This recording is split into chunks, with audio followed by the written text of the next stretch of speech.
If you're like me, you are tired of trying to find jeans that fit right no matter your build and still look good. Introducing the newest sponsor of the Double Doing podcast, Sweat Tailor, a premium menswear brand that is defining a new kind of casual. I started wearing Sweat Tailor and I am blown away by how comfortable and affordable the clothes are. And of course, they look great. My favorite is the all-in pants. It's a 5-pocket pant that feels like sweats but look way better. Thoughtfully tailored and unbelievably stretchy. From jackets and pants to joggers and hoodies, Sweat Tailor's designs are made to seamlessly fit into your life, moving from runway to office, office to drinks, and drinks to wherever the night takes you. Specializing in casual wear for men, pieces are designed with comfort and versatility in mind for your everyday. Use promo code BDEEGST. That is BDEEGST for 25% off. That again is BDEEGST for 25% off your order at sweattailor.com. And welcome back to another episode of the Double Doing Podcast. My name is Brenden. Thanks so much for tuning in today. We're talking strictly Philadelphia Eagles. We're going to break down the Eagles' thrilling 28-23 victory over the Dallas Cowboys. We're going to zoom out a little bit, take a big picture look at the team, 8-1 heading into the bye week. No one else will do it than my man, my friend, Mr. Thomas Petersen, coming off a 30th birthday weekend. Happy belated birthday, Thomas. How we doing? Thank you. Feeling great. Not feeling any different than 29. Maybe is your heart rate okay after yesterday? Oh, that should probably. I'm nearing 40 already after that win. But yay, I mean, broke the streak. First win against Dak Prescott since 2019. Mm-hmm. We know the depressing record that the Eagles have against Dak Prescott. So yeah, it was refreshing. I'll say that to watch an Eagles victory over the Dak Prescott-led Cowboys. I think my BPM might have hit 200 at one point yesterday. Really? That was the most nervous and like just befuddled. I don't even know the right terminology. Just befuddled I've been watching an Eagles game in a very long time. Yeah, there's no word for that last drive there. I had to work the night shift last night, so I was actually at work watching the game, and like I was in the corner by myself, like having 7 heart attacks. And yeah, like I think I messaged you. I think I messaged you today. I said that was probably the best in my favorite Eagles win of the regular season over the last 2 years. Just felt good getting that victory set over Dak Prescott and the Dallas Cowboys, and just how it all kind of came together. Like it was like almost a perfect Eagles win where like they beat Dallas, they're 8-1, and there was still shit to complain about. So it was like the perfect just win in Philadelphia land. Yeah, and it's really, we're gonna get into both sides. It's really a tale of two sides here, and how you're coming off of that game, I think. So let's dive into it. Let's start with the offense, and then AKA right spot. Yeah, well, the defense is like a whole other story because there's like 2 games to it basically, and the offense almost kind of similar. But the Eagles scored 28 points on offense. It was actually their second best EPA per drive performance of the season. It really felt like that to start the game. The first drive, Thomas, I thought was probably the best drive the Eagles have had maybe all season. And it almost felt like 2022 Eagles again. They go for it twice on 4th down. They go for the QB sneak early in their own territory. They get that. Then they go for it again on 4th and 3 down inside Cowboys territory. And they run a play that I brought this play up on the podcast before, where they have A.J. Brown kind of going a quick slant inside and Dallas Goedert doing kind of a deep outbreaking route. They ran that play so many times last year. We haven't seen a lot of it this year. I can't remember exactly what we talked about. It might have been the Bayard episode, last episode. But I brought up where they almost went away from a lot of their 2022 stuff that worked. And on that first drive, that was everything you wanted to see from this team dating back to last year. They had that play. They hit Dallas Goedert. Beautiful throw by Jalen Hurts on that deep out route. A.J. Brown takes away the defender in the slot, and it works out perfectly. Then they get the nice Kenneth Gainwell touchdown. Gainwell touchdown, yeah. He needed that. So I thought the first drive was easily the best drive maybe of the season. Yeah, and they came out wanting to be aggressive. I mean, they knew that, from prior experiences, that Dallas has an offense that can put up a lot of points. So you have to be aggressive from the early get-go. I mean, otherwise things can get a little bit out of hand. You want to show your aggressive hand. That also caught I mean, you always see you matching intensity. Like the Cowboys also went for it on fourth down and plenty of times Yeah, afterwards. yeah. That maybe even they didn't do enough of that. And like to be honest, they punted in some situations where you go classic Mike McCarthy. And I mean, Nick Sirianni came out and he showed that he believes in the offense and he wants to get the touchdowns instead. And I think he scored they scored a touchdown on first 6 drives. Yeah, 4 touchdowns in their first 6 drives, mixed in with Yeah. 2 punts, no turnovers, which was the big one. And yeah, like the first 3 quarters was called brilliantly. I thought Brian Johnson was in his bag for the first 3 quarters. We'll get into the fourth quarter in a sec because there's definitely some critique there. But I thought like the first 3 quarters was Brian Johnson's best call game.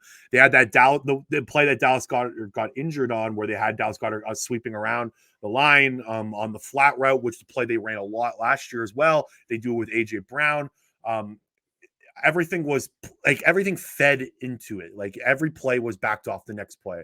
And that was what they did very well last year. And just back to your fourth down comment, I was looking this morning. The Eagles are first in the NFL now in fourth down success rate.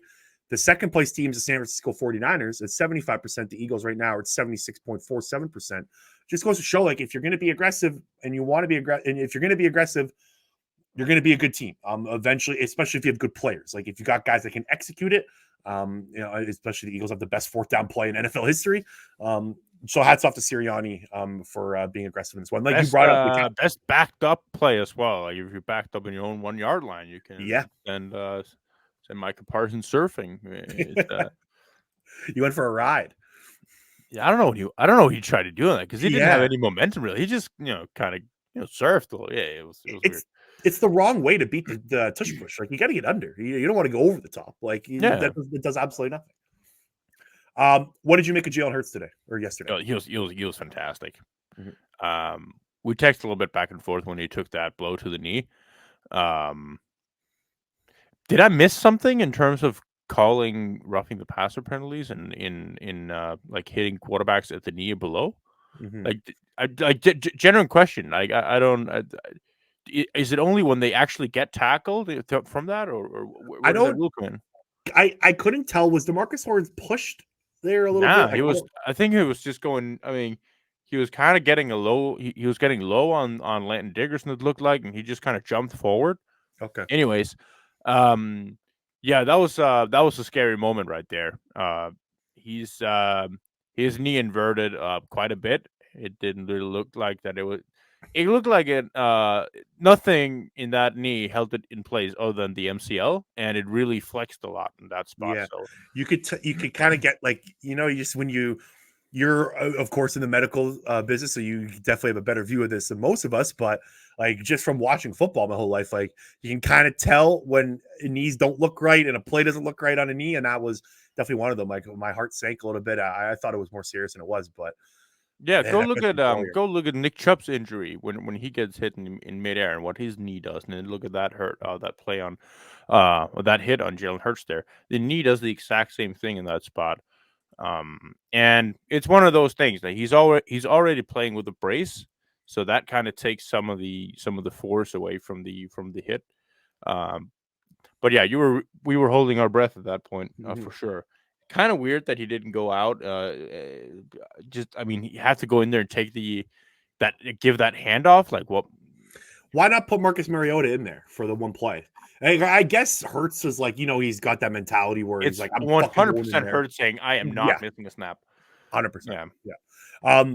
I thought Jalen Hurts was awesome in this game, and it was different than other games because they were very efficient finding what the defense was giving them. Like it wasn't they were trying to force anything. They weren't forcing anything deep except on the one to AJ Brown at the end, which we'll definitely get into. But a lot of it was Dallas is going to give you these 10 or these 5 to 15-yard throws, and Jalen Hurts is going to take them. He was very efficient. So just for week 9 in the NFL, Jalen Hurts finished 0.443 EPA per play, which was second in the entire weekend of all quarterbacks in the NFL, only behind CJ Stroud. And CJ Stroud was incredible. That was one of the best quarterback performances of the week by far.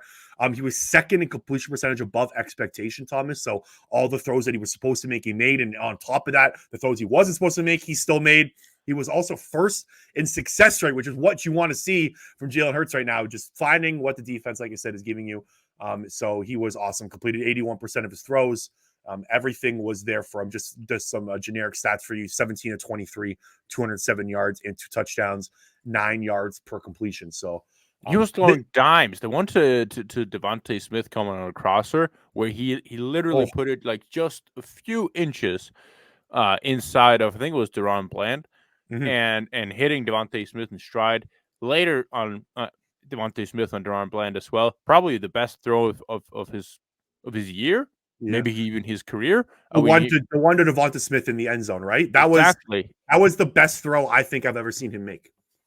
Yeah, that was on a rope. It was on a rope, like just rocking across. So he was at like the right hash, and he throws it to the back end zone, like where only Devonta Smith can get it. And great route by Smitty. Like Deron Bland's a very good corner, so it's like not an easy guy to beat 1-on-1.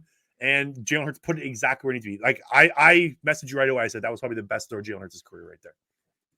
Yeah, and there's absolutely some recency bias to it as well, because over the past 3 years when we watched Jalen Hurts, he's becoming more and more of a pocket passer. Let's just face it. I mean, right now, you're not looking at Jalen Hurts and going, oh, wow, this is the running quarterback, or the whole running back narrative thing. Right now, probably his weakest asset is his running ability. Like he is a throwing quarterback at this point. And he's playing his best football as a thrower, basically only, running around with that knee that he has. And just some of the like even the throw to AJ Brown was a pretty simple throw, but it's like you're running away from your throwing arm. You're at the 2 or 3 yard line, so you don't really have any margin for error at that point. You have to put it in one spot where only AJ can get it. It just makes it look easy, and he's running away from his throwing side. That's not something you saw 2021 Jalen Hurts do.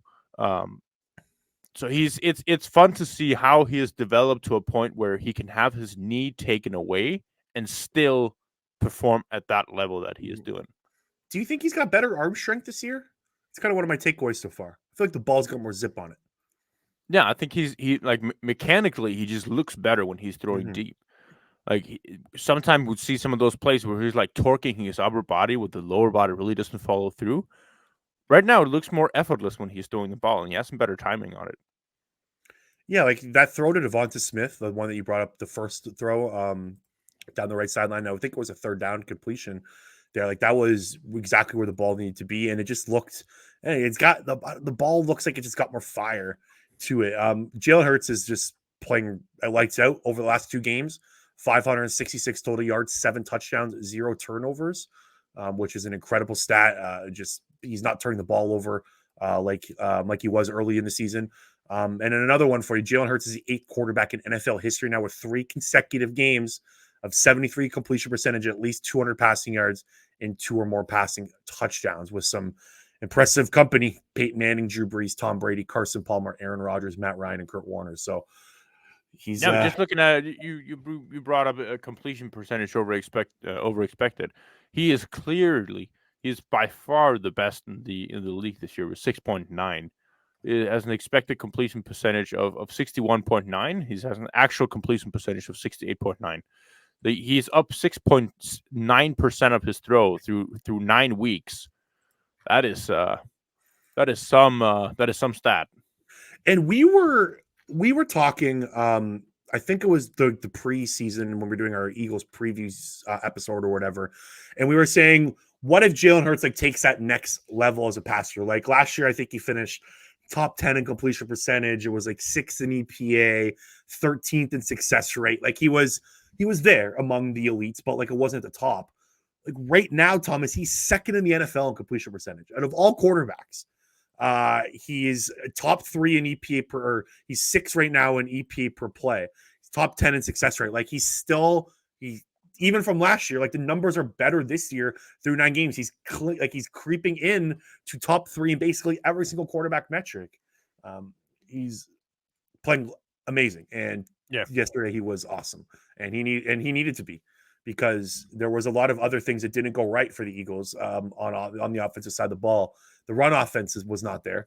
DeAndre Swift didn't have a great game. The Cowboys did a very good job of stopping him. He only ran for 2.4 yards a pop, 18 carries for 43 yards. So that wasn't there for the Eagles' disposal to kind of help Jalen Hurts. And the run offense in general just hasn't been there. I want to talk about that in a bit later, but yeah, I thought Jalen Hurts was the best player on the field for the Eagles in that game. Yeah, and talk about some of the pressure he was under as well. This is a game where Jason Kelsey gave up a sack, Lane Johnson gave up a sack, Jordan Mailata gave up 2 sacks. Yeah, the Steen was offensive getting line. beat on the regular. Yeah. Like he was under a ton of pressure. And despite that, he was super accurate. He created plays. He stepped up in the pocket at the right times.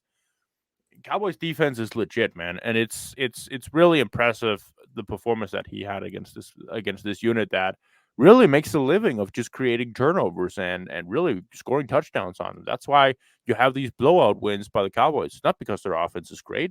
It is what it is. It's sometimes Dak Prescott is good. Sometimes he's extremely bad and cost them games. But these games where the Cowboys just run away from their opponents, it's the defense creating turnovers. It's the special teams. Turpin is holy. He's a guy whenever you're punting to Turpin, you don't see anyone within 10 yards of him. You're going, oh shit.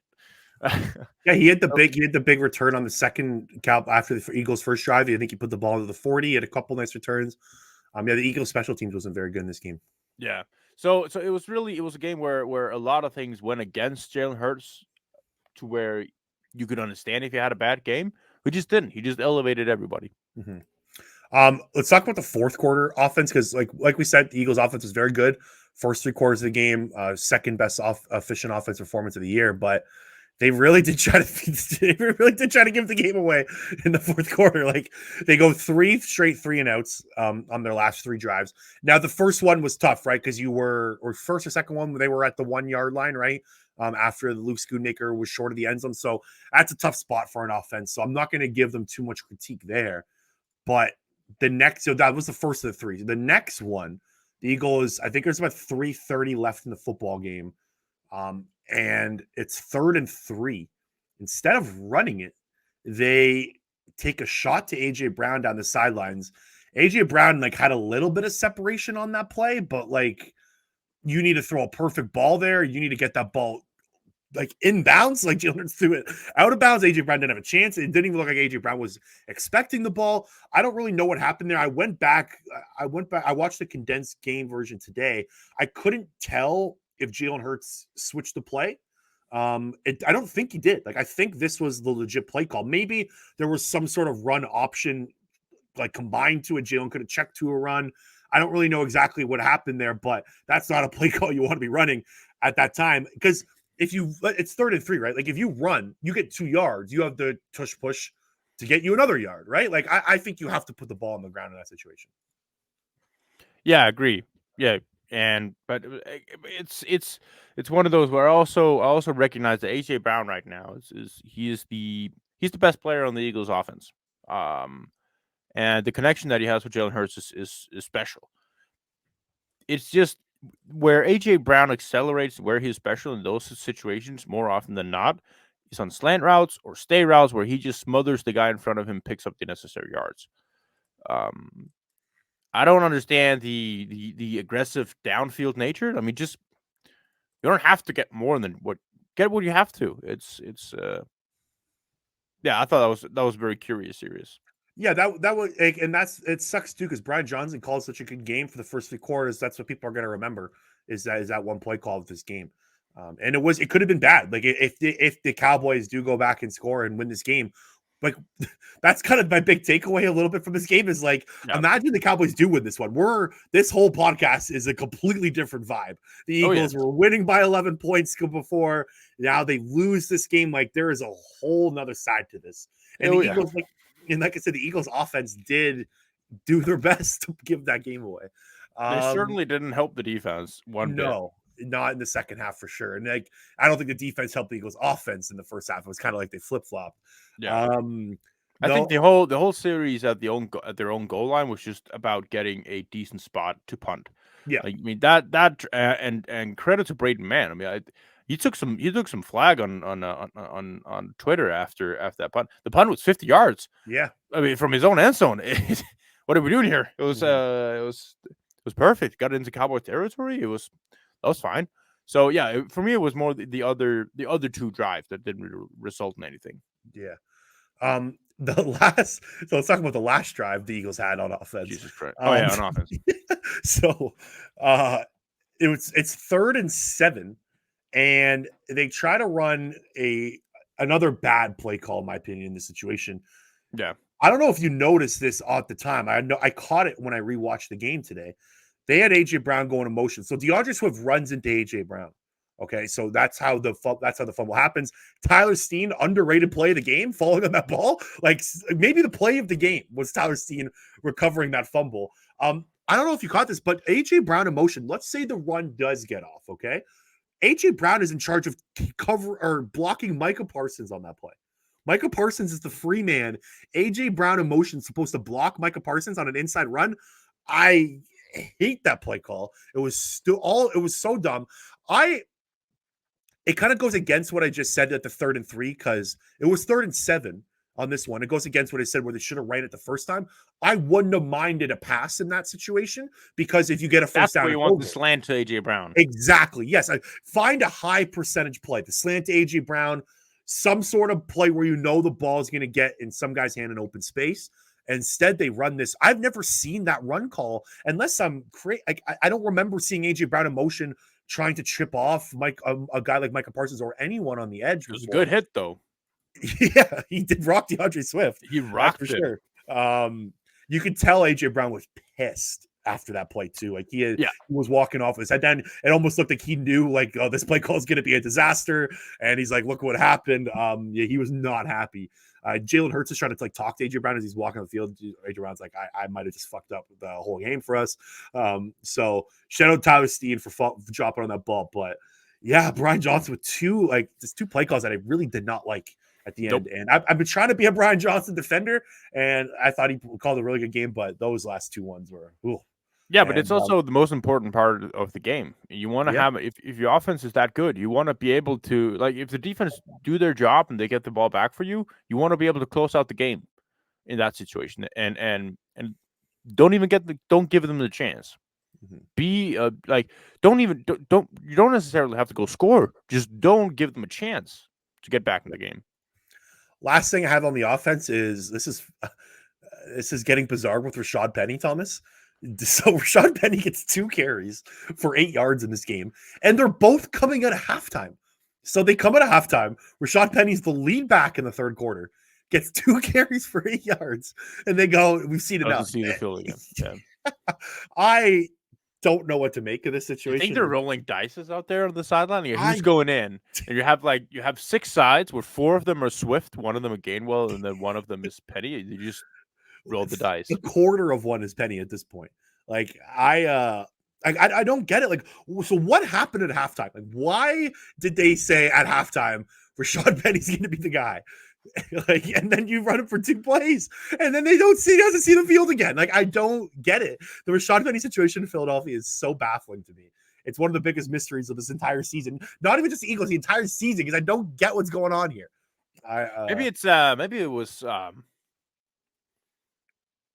wild shot. Let's say they come out of half. They don't really know how Jalen Hurts' knee is feeling. And they want to test that out a little bit. And you're like, all right, if we're going to run it for an entire second half now because Jalen Hurts can't do anything and Marcus Mariota can't throw a ball, put in Rashad Penny. We'll have DeAndre Swift a little more healthy. And then Jalen Hurts says, nope, I'm good to go. And then all right, let's get Penny out of here.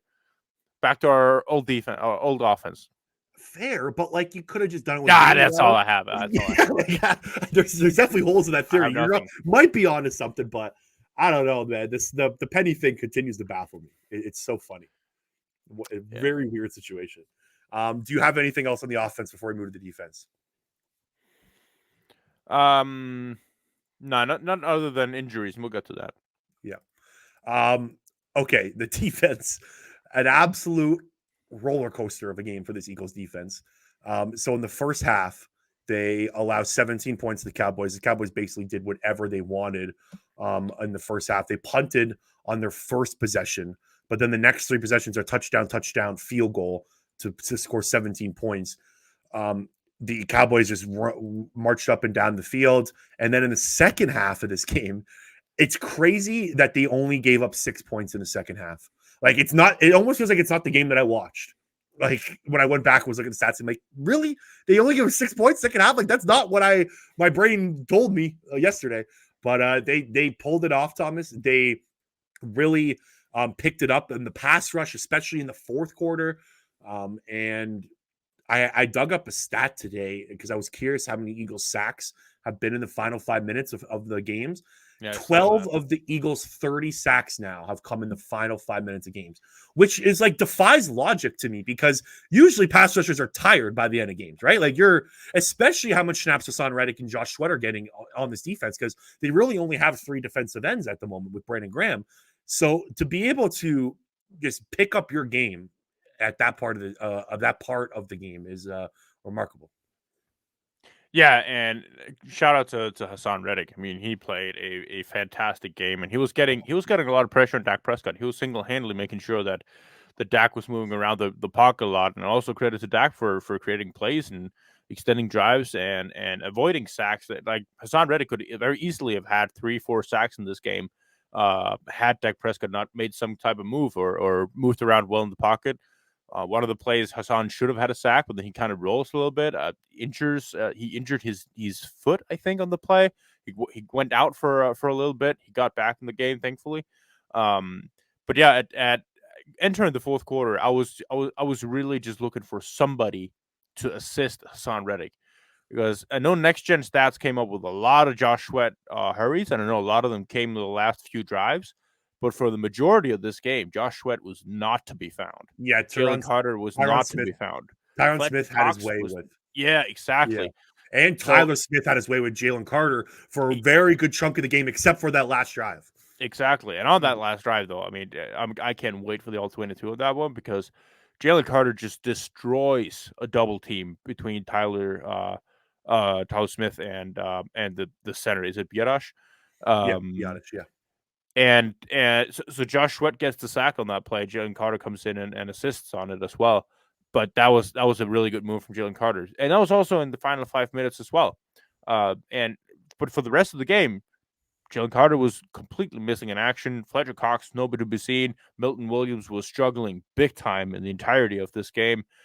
So it was so great. Who else than Brenden Graham to come through Mhm. with 2 sacks there and another tackle for loss on that same drive as well. Um, yeah, shout out to Brenden Graham. When everything else, I mean, he got 14 pass rush snaps. He got 2 sacks in the QB hit on top of that, and then another tackle for loss. That's that's a man who's been playing a lot of games against the Cowboys who just came up and made sure they sealed the win when everything else was looking damn near damned. And I like how you highlighted the fact in your tweet yesterday that he was a big reason Dak stepped out of bounds. Like pushing him out of bounds saved the game. That 2 point conversion was, in the grand scheme of things, massive for the Yeah. Eagles. How do you think that the Cowboys equipment manager after this game went up to Dak and said, "We need to get you two smaller sizes of shoes. I mean, just Yeah, like we have to that go from a size 11 to size 9. that like yeah, like it was a game of inches. It was a nice reminder of football is just like a game of inches, like the Luke Schoonmaker touchdown, the Dak stepping out of bounds, the fumbles. Like the Eagles had 2 fumbles that they were lucky to get back. There was a lot of just kind of lucky stuff that went the Eagles' way. Like they were luck. Eagles deserved to win, in my opinion. Like they played well enough to win, but there was definitely some luck involved in this game. It I'm was a happy. classic. It was a Yeah, where do you rank this in Eagles Cowboys classic game? Because this has got to be up there, right? yeah. Again, I guess the recency bias will always kick in and say, "Oh, this was the best." But I mean, it's really like these two teams, man. But I'll say that for a long time, I've always felt like Cowboys games have been so frustrating because I always just feel like Eagles lose in the most horrific ways. I mean, no clear recovery game. The Dallas Goddard offensive pass interference game where he scores a touchdown, he gets smacked right in the face. There are so many bad memories of these That Zeke. games. I remember that Golden Tate game. Remember Golden Tate's first game where Zeke Ugh. Zeke ran for like 150 yards on us. The Gardner Minshew game last year. Holy Christ! Like, yeah, you're right. The Eagles have kind of been on the short end of the stick with a lot of these Cowboys games Yeah, lately. and the game against the first game last season. Who was the quarterback? What was his name? Cooper Rush. Cooper Rush, yeah. Uh, it didn't really feel like a great win. It was like, eh. Like it's Yeah, the Cooper Eagles went up like Rush. 20. The Eagles went up 16-0 early or something like that, and the Cowboys stormed back or like in the second half. Yeah.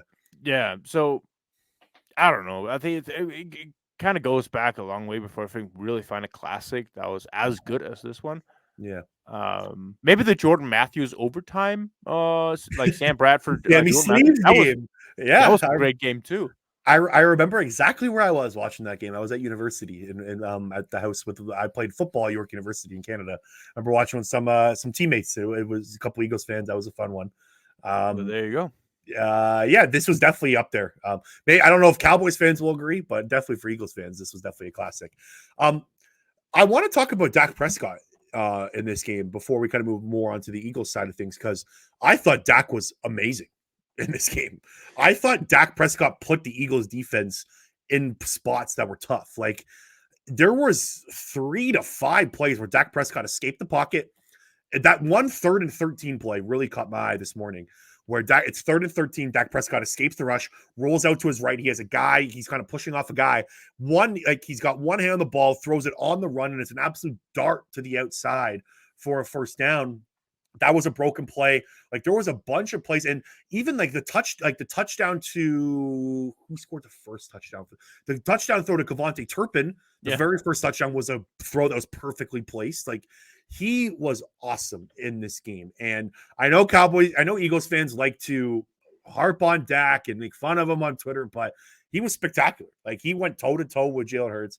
And if I'm a Cowboys fan, I'm like okay with this loss. Like I know it pushes them 2.5 games outside the division and whatnot, but like you play that game 10 times, both teams probably win 5, maybe 6-4 or something like that. Because the Cowboys are the best team in the NFC outside of the Eagles, in my opinion. And I said that all offseason. I said the Cowboys are going to be darn good, and that kind of let me put you on the spot here. Who do you think was more impressive, Dak Prescott in this game, or pick your Sam Howell from the 2 Washington games? I think Dak in this one, because I think like It's not far away though, is it? Not really, but like it felt like the first Commanders game. I thought Sam Howell was almost better than the second one, because I thought Sam Howell he was throwing to wide open guys in week 8. So like was Dak. I don't know. I thought there was a lot of throws that were in tight windows. I thought there was a lot more. He had to play. He also threw the ball 44 times. So I mean, there was a bunch. Obviously, you're gonna have some contested ones in there, but I think for how many drops did the Cowboys have in this game? Because they had a lot of drops in this game. I mean, the drives that didn't result in scores for the touchdown was primarily because they either dropped the ball or they had a penalty call against them that set them up in a. He doesn't have any help, Thomas. Like he's got CeeDee Lamb. Like CeeDee Lamb did whatever he wanted in this game. 11 catches for 191 yards, and I know like 30 of those were on that last play. But CeeDee Lamb was awesome, and Jake Ferguson really stepped up for them. But like Brandon Cooks is on a milk carton right now. Guy's invisible. He did absolutely nothing. And you have Jalen Tolbert. Like I think the thing with Dak in this game is like I thought he played really, really well for 3.5 quarters, but I thought his decision making in the second half of the last quarter really hurt them, because on that touchdown throw to Luke Schoonmaker, Brandon Cooks is wide open in the middle of the end zone. He just holds that ball for an extra half second. He sees Brandon Cooks in the middle. It was a rub route. CeeDee Lamb was rubbed out one of the Eagles defenders. Brandon Cooks cuts through the middle of the end zone, wide open. Same play on the other side. So it's 2 rub routes, but except he goes to the tight end. He goes to a rookie tight end, Luke Schoonmaker, instead of trying to hit Brandon Cooks in the middle. So that was a bad mistake. He obviously ran out of bounds, and like I don't think he did a good job of controlling his body there. And then on the last drive, I thought he held on the ball too long. Like he did make mistakes that cost him the game. But I thought he played well enough to win, and I just think there were just other variables involved. But I was beyond impressed with Dak Prescott in this football game. Like I thought that's why I'm like not ready to rip this Eagles defense just yet, because I thought Dak just played like a good offense is going to beat a good defense 99% of the time in today's NFL. So yeah, I mean, go by the drive chart. First is 3 and out. Then you have the long Turpin return for 48 yards. They have really good field position there. They go down, they get a touchdown, but they have to convert a 4th and 1. They convert that. He throws it to CeeDee Lamb, replaying in coverage. He gives up basically 29 yards on that play on 4th and 1. So that sucks. Next drive, they got 3rd and 14 Eli Ricks on who? CeeDee Lamb. They convert that. Next drive, they have 3rd and 15. They convert again, 14 yards. This time, Kevin Byard is in coverage. Again, CeeDee Lamb. I mean, it time and time again on these scoring drives for the Cowboys in the first half, they're in impossible situations on 3rd down, and it's a complete lack of execution by the players on the field. And if you want to get into it now a little bit, you like, I don't know. Aside from saying, all right, we'll have Slay following CeeDee Lamb on the field. I understand if you want to have your outside corners be outside corners and you want to be able to mix and match around with what you're doing on your defense. That makes sense. But right now, and Bradley Roby is coming back, but right now, the Eagles don't have the players in secondary to execute. They're not executing what Sean Desai is putting out there, because the Eagles weren't in any type of like difficult situations. It's man coverage with the safety over the top. It's common defense. It's a common thing to execute. They just didn't do it. I mean, Eli Ricks got smoked. Sidney Brown got smoked. Reed Blankenship got smoked. Kevin Byard got smoked. I don't know what PFF is on in terms of the Reed. They graded Reed Blankenship extremely high. I can show you that clip right now of CeeDee Lamb getting 24 yards on 3rd and 14 against Reed Blankenship, and Eli Ricks falls down on that play as well. So nobody's doing a good job there. It's just a bad execution in crucial spots where the Eagles defense right now is either the pass rush gets home, somebody makes a really good play. They have a lot of good pass rushers, but if the pass rush doesn't get home, they're fucked. Because nobody can cover anything to save their lives. It doesn't matter how long the down and distance is. They'll give up something. And that's what's frustrating. That is what I think is mind-boggling. Because if the Cowboys were just moving up and down the field, 1st and 2nd down, they get a new 1st down all the time. It is what it is. But you have 4 drives in a row where they're either in 4th down or in 3rd and 10 plus, and they score on all their drives. Mm-hmm. Dak played really well, but it doesn't like push blame away from the Eagles. Like they definitely, the coverage bust, man. Like there were so many times, like Eli Ricks. It almost looked like Eli Ricks didn't know the play calls half the time. He's an undrafted rookie, and I don't want to crush the kid, but he had a really rough game. You brought up Reed Blankenship. I thought Blankenship played better in the second half, but his first half was really rough. I thought James Bradbury arguably had his worst game as an Eagle. He did a nice job on that 4th and 8 play, but that's just Dak Prescott picking a bad matchup. Like, why are you throwing to Jalen Tolbert against James Bradbury one-on-one there? Like, that was, in my opinion, more of just like the decision-making of Dak than actually James Bradbury in that situation. The coverage stats are not pretty in this game for some of these guys. Like James Bradbury allowed 5 catches on 8 targets for 68 yards. Darius Slay allowed 6 catches for 10 on 10 targets for 79 yards, which is all right, I guess. I thought Slay was the best one out of the 5 Eagles secondary players in this game. But Eli Ricks, like 4 catches on 4 targets for 72 yards. Sidney Brown, 4 catches on 4 targets for 50 yards. Kevin Byard, 3 catches on 3 targets for 71 yards. If you targeted those Kevin 3 guys, sorry to interrupt you, but just to put on that point there, those 3 guys, Byard, Ricks, and Sidney, on those targets you mentioned specifically, that's 11 first downs. Yep. Each and every single target was a first down. And I thought the Cowboys were single-handedly trying to target Kevin Byard on 3rd down in this game. It looked like they were trying to find that Jake Ferguson versus Kevin Byard matchup, and it was working all game. Like they kept hitting that button.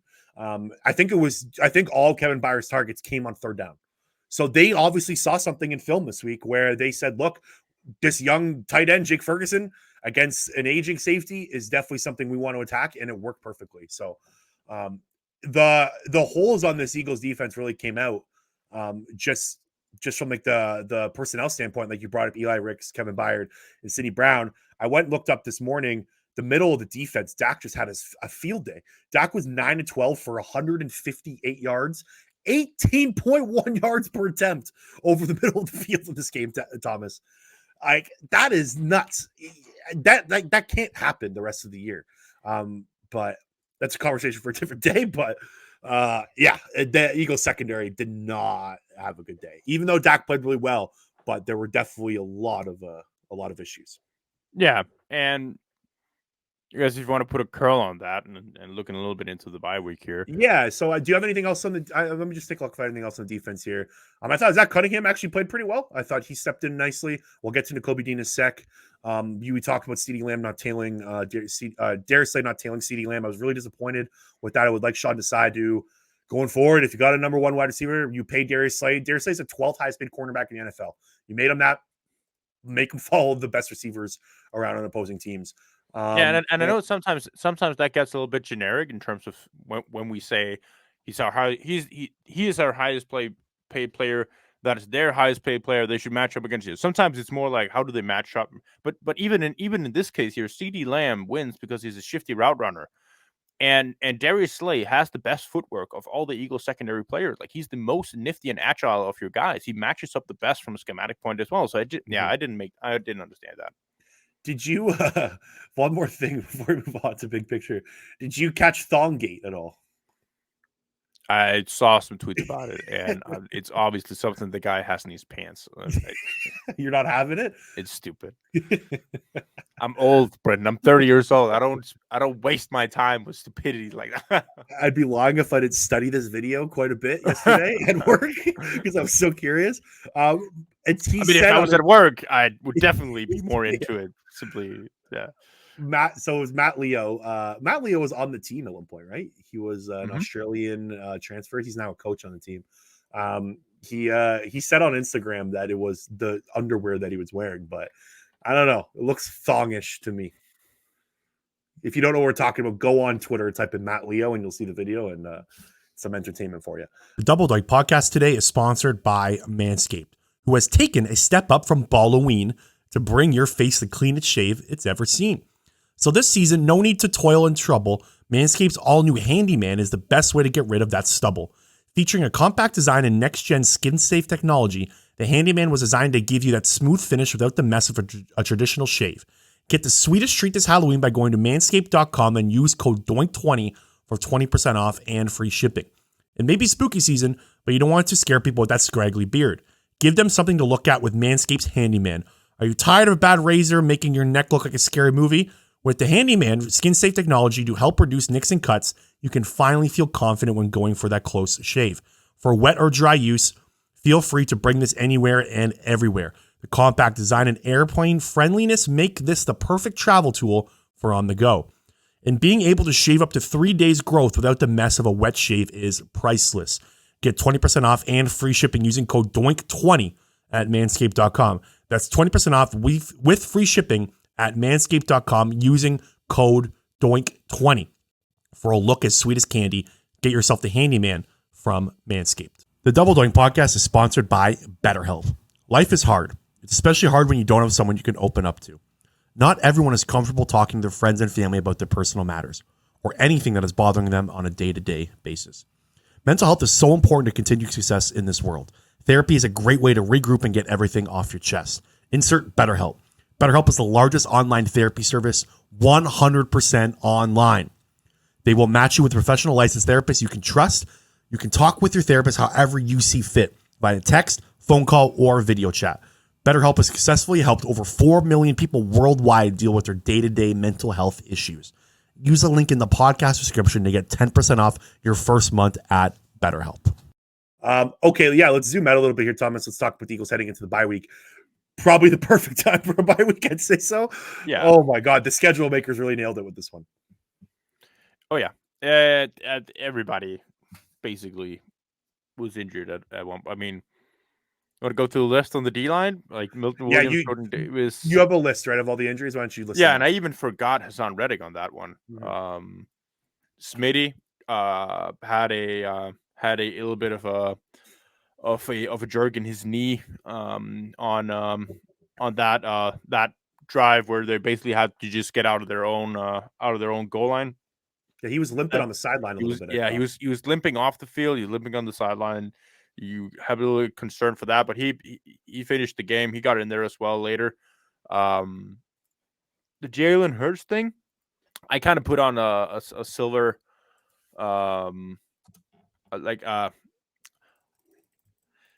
I was kind of thinking a little bit, what injury is this? Because bone bruise is not a bone bruise is a radiological finding. Bone bruise is not a diagnosis. It's not something where you go, oh, he has a he has a bone bruise. Bone bruise is something you find when you do an MRI of someone who's had a big some sort of trauma to the knee. Usually something you see with guys who tear something inside their knee, where it's had bone on bone contact, and then you get edema in your bones. That is what essentially what it is. Usually you see that with other injuries as well, but I guess they wouldn't be there. There's a potential where he just had a massive hit to his knee, and then it created some type of edema in his bone, and that's it.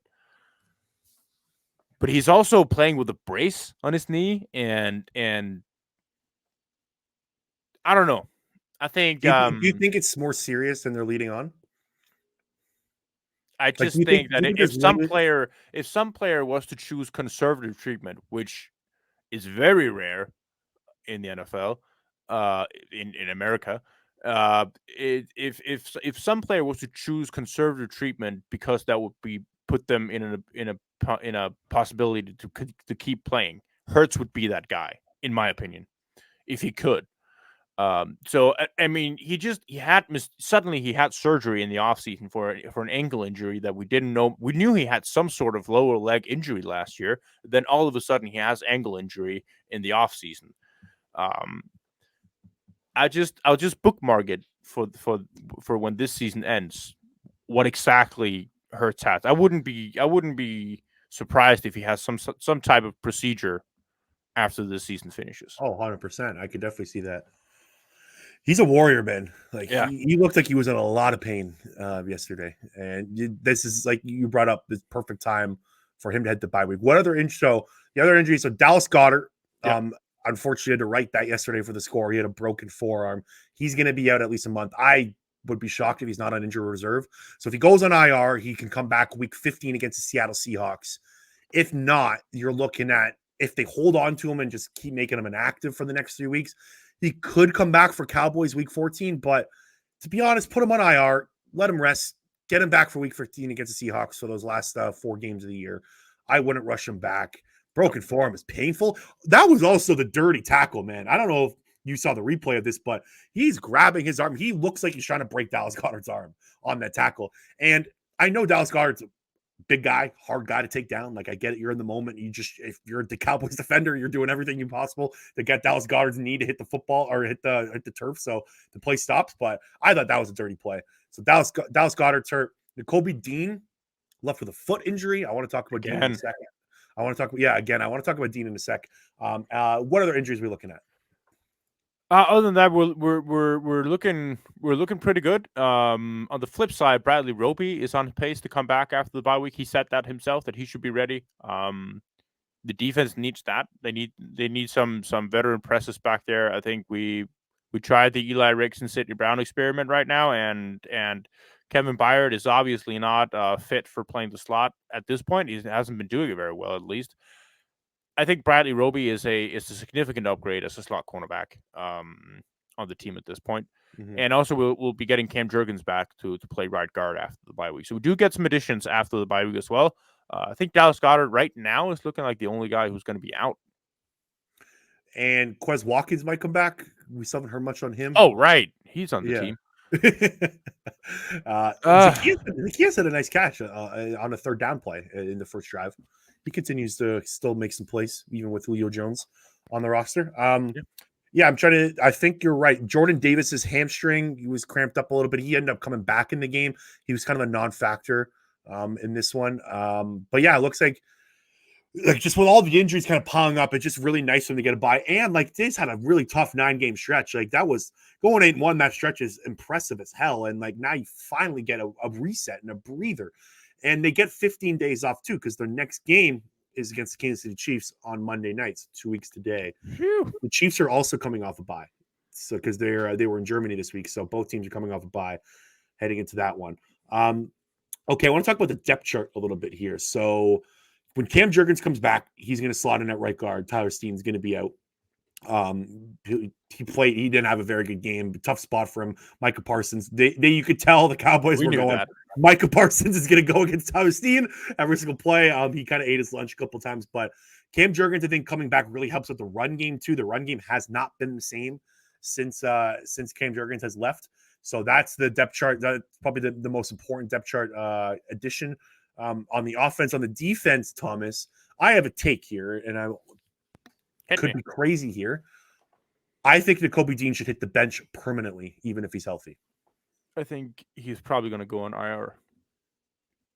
He was on short-term IR, missed 4 games with a foot injury. He comes back in this game, and he is the exact same foot. It's the exact same injury. Even if he's healthy, I don't think he should play. I think Nicholas Morrow and Zach Cunningham are playing too well. I think Zach Cunningham's playing like really good football. Nicholas Morrow, when he even gets time in there, he's playing well. I just don't know what Nakobe Dean's bringing to the table right now. I'm not out on Nakobe Dean as in the future for the Eagles. I still think next year he could be a starter, but as of right now, he's not good at coverage. His blitzing is like the only thing he's really good at. Like you can tell, but even when he blitzes into the line, he just looks really small in there. I don't know what he's providing. He smoked Zach Martin. Yeah, he did. The blitzes. Yeah, that was the 2 sack. It was when Nakobe Dean and Fletcher Cox got in there together. Yep. Maybe I can't remember exactly who was the other guy, but I don't know. I'd be fine. I think Zach Cunningham and Nicholas Moore are just a better duo right now.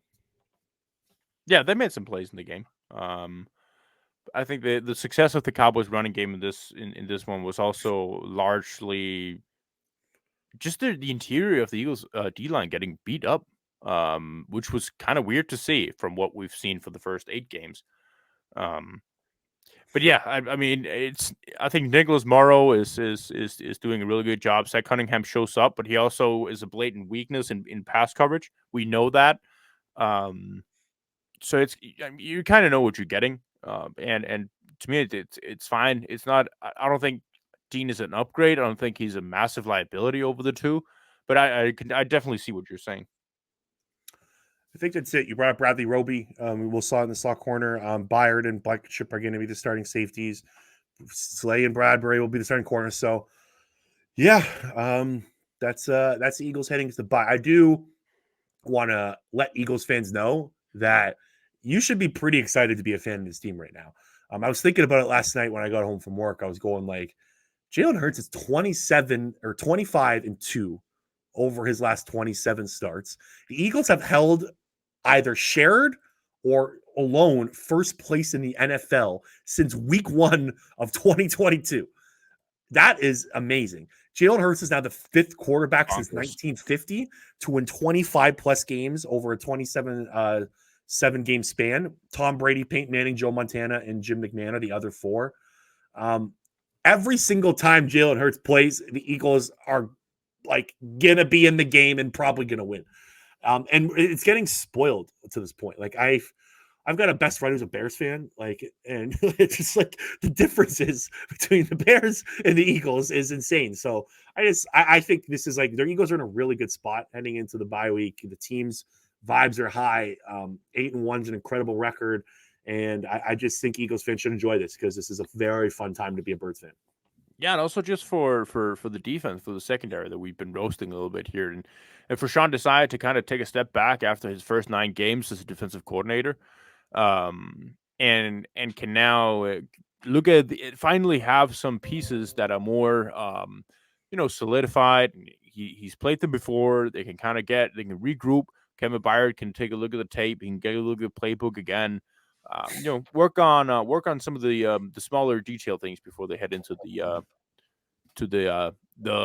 rough part of the schedule. The rough part's already kind of started. Like we're kind of in the middle of it. Oh, right? yeah. I mean, the rest of the rough part. Yeah. So they got Chiefs, Bills, 49ers, right? That's how it runs out, and then Seahawks. So and Cowboys as well. At Cowboys. Yeah, Cowboys are in there. Yeah. Cool. that's a scary stretch. Anything else on the Eagles? I want to talk about the NFL generically with you for a sec, but anything else on the Birds? Which one of those teams would you rather come out with a dub? At 49ers. Chiefs? 49ers. Okay. I think it's at Chiefs, Super Bowl rematch, at Cowboys, against Dak Prescott. Like we said, it's been a long time since the Eagles beat Dak Prescott. They did yesterday, but it'll set the link. It's been a long time since they've done it at Dallas. And then you got 49ers. I want a 49. The 49ers game is one if I've circled all year. That's the one I'm looking at. That has the most juice out of any of these games, in my opinion, even over the Cowboys game. Now, I like the Chiefs. The thing with the Chiefs is like they beat the Eagles in the Super Bowl, but I don't think Eagles fans have hatred for the Chiefs. You got Andy Reid on the sideline. You can hate Jackson Mahomes if you want. I know like it still stings losing to a team in the Super Bowl, but like I don't have any like vendetta against the Chiefs. The 49ers, just the way they handled that NFC Championship loss and all the shit they've been talking. I would love to see an Eagles win at the link on week 13. That's the game I think has the most juice. What about you? I want to beat the Chiefs. Okay. I want to beat Patrick Mahomes. I think he's annoying. He was hella annoying in that Germany game. Every single play, he's every looking single for a play. game. Every play. He's been that all year. He's like that all year. He's really taking the Tom Brady baton and running with it. Yeah. Okay.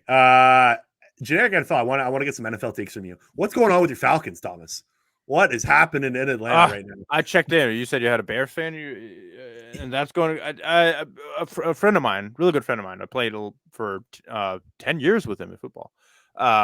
He texted me today that he's made a trade, and he is now he's traded himself to become a Ravens fan until the Falcons fire Arthur Smith. He's already done an Arthur Smith. Yeah. Oh yeah. We've been for a long time. We've actually gone back and forth every single game we watch the Falcons play. It's just how incompetent Arthur Smith is in putting his players in positions to succeed. Like you select Kyle Pitts 4th overall, and they're scheming play after play for Jonnu Smith. This game was the funniest part about this game. The Falcons Vikings game, and I know like the Josh Dobbs thing was the story of it, but take a look at the Falcons. It's like you have Taylor Heineke throw for 268 with 1 touchdown, 1 interception, like a mediocre 218 yards. You have Bijan Robinson only getting 11 carries, and Jonnu Smith your leading receiver. It's like that's the Falcons in a nutshell. 3rd and 9, 4th quarter. They have Kyle Pitts in pass protection. Yeah. But what's going on? What are we doing? And it's funny because I think he's a good offensive mind and a play caller. I just feel like he uses the wrong guys almost, if that makes sense. Yeah. And so I poked a little at him saying, I mean, you could have had Lamar Jackson, at least given him an offer. I mean, the Falcons were quickly to go out there and say, we're not gonna touch anything with that. Like, you knew the price, you knew exactly what he would have cost in draft capital. You could have gone out there and offered him $55-60 million a year. And you would have had your franchise quarterback. When instead your dumbass coach goes out and says he wants Tyler Heineke and Desmond Ridder, and now we're surprised that they're bad. And not only that, they draft Bijan Robinson and they're using him like exactly the way they're using Kyle Pitts. Not at all. And so my friend here after the game, he said, I mean, just think about that theoretical scenario that the Falcons do sign Lamar Jackson. How would Arthur Smith not get him the ball? Like, it would be fun to see how Arthur Smith could ruin Lamar Jackson as much as possible. 25% wildcat plays, just don't something put the ball in Lamar's like hand. that. Like, read option on 80% of the plays, just get him injured immediately. Like, do him Robert Griffin the third type. I mean, something stupid like it's a shit show with Atlanta. But hey, Josh Dobbs, how can you not root for that guy? The coolest story of the year. He didn't even know his players' names. The video of him learning Garrett Bradbury and him like learning the cadence on the sideline, like they don't even know like each other's names. And he's never put his hand under Bradbury's ass to get a snap before. He was asked. Jordan Addison said after the game he was asking Dobbs is asking Addison like what route he's running on this play because they had to translate the play calls. Unbelievable. And like, so that's funny. The more embarrassing for Atlanta to lose that. Like, I don't know how you can lose that football game. And I feel bad a little bit for Jaron Hall. Jaron Hall was actually playing well before he got injured on that one drive. So kind of sucks for him. I wanted to just throw out, like, is there a team or player that you're really liking right now across the NFL? What are you seeing? I guess a kind of a generic answer, but Myles Garrett, I think, is one of the few guys in the league this year who is single-handedly taken over games. Mm-hmm. And just for as bad as the Browns offense is, and I don't know what is going on with John Watson. Like, talk about he's making Russell Wilson look great. And Myles Garrett is just in there week after week, taking over games and just creating game-changing plays. Like, it's like TJ Watt, but on steroids a little bit. Yeah, I think he's. What about you? I'm loving the Texans right now. I've had the take since like week 2 that I'm going to watch every Texans game. I watched all that Texans Buccaneers game. That game was awesome. Yeah, I am blown away by CJ Stroud right now. I think CJ Stroud is a top 10 quarterback in the league already right now. Yeah. Like that performance, like that throw to Tank Dell over the defenders in between those two defenders on the left sideline on that last drive might have been the best throw I've seen, like top 5 throw from any quarterback all year. To throw for over 470 bills and 5 touchdowns without an interception. I think Stroud is playing out of his mind right now. I'm on like the Texans bandwagon a little bit. I was on the Seahawks bandwagon a little bit until yesterday. I've been a big Seahawks guy. I picked the Seahawks in 4 games this year. They've covered the spread for me in all my weekend wagers picks on the podcast. So I've been kind of like a closet Seahawks fan. Do you think the Ravens are for real? I do. That was going to be my last question for you. Is who the best team in the NFL is? I think the Eagles and Ravens are probably 1A, 1B because I think they do it similar ways. The Ravens ran for 300 yards yesterday. Like, think about that. They have Lamar Jackson, and they just ran for 300 yards. That is scary. And they have the best defense in the NFL. I think Mike McDonald, the defensive coordinator, is going to be a head coach at the end of this year. He should be a head coach now. He's brilliant. The way he's getting all this output from players like Jadeveon Clowney, Geno Stone, like Roquan Smith's turned into an absolute star. He was already a star, but he's just doing more with less. So I think if you're going to say who the best 2 teams are, 1A Eagles, 1B Ravens. I think they're just neck and neck right now. Yeah, I think that's fair. Definitely. I also think the AFC is a little bit more fluky. It's very easy for someone to just go ahead and pick the Chiefs as the best team in the AFC. I really don't see it that way. The eye test on the Chiefs offense is not like they're not passing it for me. Mm-hmm. There are a lot of AFC teams that I am much more confident in than the Chiefs right now. Yeah. I think they're going to run into problems late in games if they can't get separation on the outside. Like, I think if the Chiefs offense is rolling in the first quarters and they're up 14 points, like, it's not going to matter. But if you need one-on-one wins on the outside, like we've seen A.J. Brown and Devonta Smith solve so many problems for the Eagles offense. They don't have that on the Chiefs side of things. Like Travis Kelce, I hate to say it, like, Jason, your brother's losing a step, man. Like, he's not looking like the all-star tight end he has. So, yeah, I agree with you. I would put the Ravens, maybe even the Bengals, over the Chiefs at the moment. I still think the Chiefs, if you have Patrick Mahomes in the playoffs, all things are out the door. But all right, anything else you want to get off your chest? We're probably not going to speak till what? Before the Chiefs game? A week and a bit. So yeah, we'll see if something happens there. We have to go ahead and talk about. There's unfortunately no trade deadline to look forward to. Is there an Ndamukong Suh? I know they're not bringing the Suh. Linval Joseph's already signed. I don't know what free agents are out there the Eagles could add, but yeah, the Eagles defeat the Cowboys 20-23 heading into the bye week 8-1. Thomas turned 30 this weekend, which is awesome. So exciting times here at the Double Doink Podcast. Make sure to check out our sponsors, BetterHelp, Manscaped, and Sweat Taylor. If you haven't already, make sure to subscribe to the YouTube channel. Make sure to like, subscribe wherever you listen to your podcast, Apple, Spotify, you name it. We are there, and we will. Oh, last thing, make sure to subscribe to Thomas's YouTube channel, Breaking the Birds. Do you have any potential breakdowns you're looking at for this week? Yeah, we're going to have to take a look at what happened in the secondary. Yeah, I'd love that. Let's take a deeper look. Take a long, hard look at what happened. And we regroup going into the Chiefs.